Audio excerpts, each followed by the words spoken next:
Hello. Yeah, my name is Claude Alabi, and I'm excited to show you organic clustering today, or OG for short. Um, yeah, this is a productivity tool that will automatically cluster or categorize content that you have, be it bookmarks, images. Um, but the most important feature is that it also learns from the user. If a user makes a change, it should learn from that and try to cluster like the human would in an organic way. So just to start off, we can look at the bookmarking functionality. If I go to my bookmarks here, um, and let's say I want to manage them, and I just want to save all of these, right? Just export them to HTML. As long as they're in HTML format, this should be fine. Let's go as bookmarks too. So we have our bookmarks saved, and here we simply need to click import bookmarks, go to the same location, open it up here, and we can see this page getting populated here, right? Successfully imported these bookmarks, and we can see two clusters have automatically been created. Um, right now, as the system has started from scratch, there's not very much rhyme or reason to this clustering, though there is an automatic system-based or distance-based penalty that should encourage similar items being clustered together. But let's say I want to change this up a little bit, right? Um, I think C++ should be moved. This C++ Wikipedia document should be moved a little bit away from these items. As we can see, there was some automatic reclustering here. We can actually see Ada Lovelace Wikipedia item. We double click here, was actually clustered along with the Ada program language, which makes sense. We have this C++ Wikipedia here. Here is actually a Mozilla Get Help page. Um, so let's say I don't love this clustering. I think a C sharp .NET guide should be going along with the C++ Wikipedia page. So let's say I want to move it here.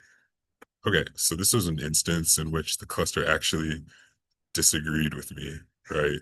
And it actually reformatted a lot of these other items while still keeping a couple of the same clusters. I can try again, hopefully try to reinforce this desire to group them together, and now it's adhering to this. So this is really just sort of displaying a little bit of how this works. This system should learn from user input and should actually adapt to the way that they like to organize things.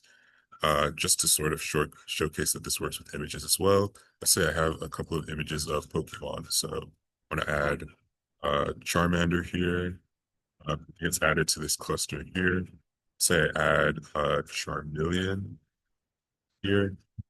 It gets added to this other random cluster. I don't agree with that. Let me move this out. I sort of disagreed with my moving that.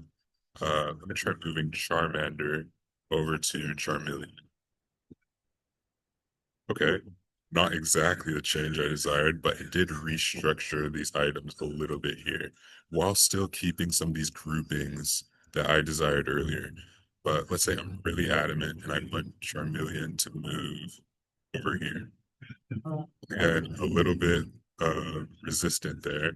But if you keep persisting with this, eventually the system should somewhat learn your goals and desires here.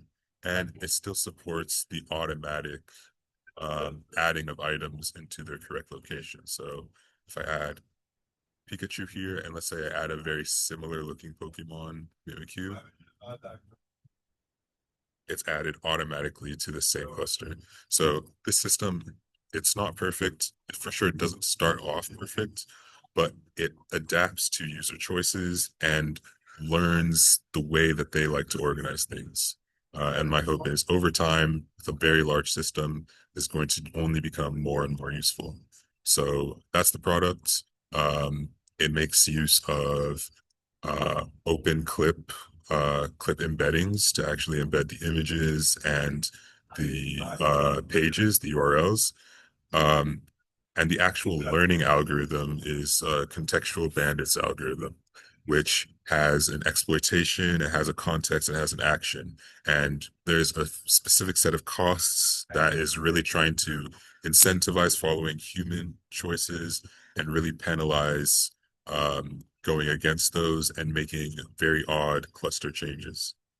But yeah, that's pretty much the tool. And yeah, I was happy to work on it. Thanks for watching.